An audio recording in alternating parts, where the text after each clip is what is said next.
হতাশা দূরীকরণের একটা উপায় হচ্ছে আপনার চেয়ে লেস ফরচুনেট যারা তাদের দিকে তাকানো।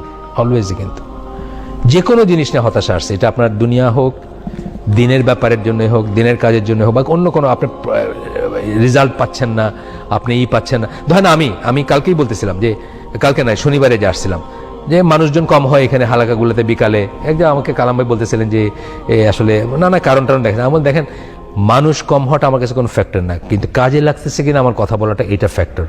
তার কারণ রাসূল সাল্লাল্লাহু আলাইহি ওয়াসাল্লাম 10 বা 11 বছর মেহনত করার পরে যখন তায়েফে গেছেন, মাত্র একজন মানুষ ওনার কথা শুনছে। আমার সাথে কোনো তুলনা হয় না। উনি 10 বা 11 বছরই করছেন, আমি তো 10-11 বছর ধরে দাওয়াতি কাজ করি না। ধরেন কথার কথা, ওনার সাথে কি আমার কোনো তুলনা হয় না।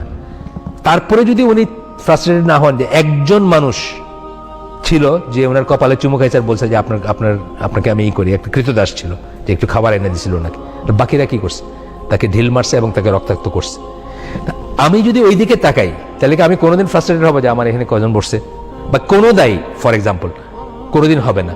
এই জন্য সব ব্যাপারে উচিত কি আপনার চেয়ে হতাশা কাটানোর একটাই হচ্ছে যে আপনার চেয়ে নিচের দিকে যারা আছে তাদের দিকে তাকাবেন, ইন অল রেসপেক্ট। আরেকটা হচ্ছে যে আল্লাহ নিষেধ করছেন, এই কথাটা মনে রাখবেন, যেটা এগুলো কিন্তু আল্লাহ নিষিদ্ধ একটাই ব্যাপার, সেটাও মনে রাখবেন এবং আশা করবেন যে ইনশাল্লাহ আল্লাহই করে দিবেন। আল্লাহ ইসের অতিরিক্ত কাউকে দেন না, মানে যেটুকু বোঝা বহন করতে পারে তার অতিরিক্ত কাউকে দেন না।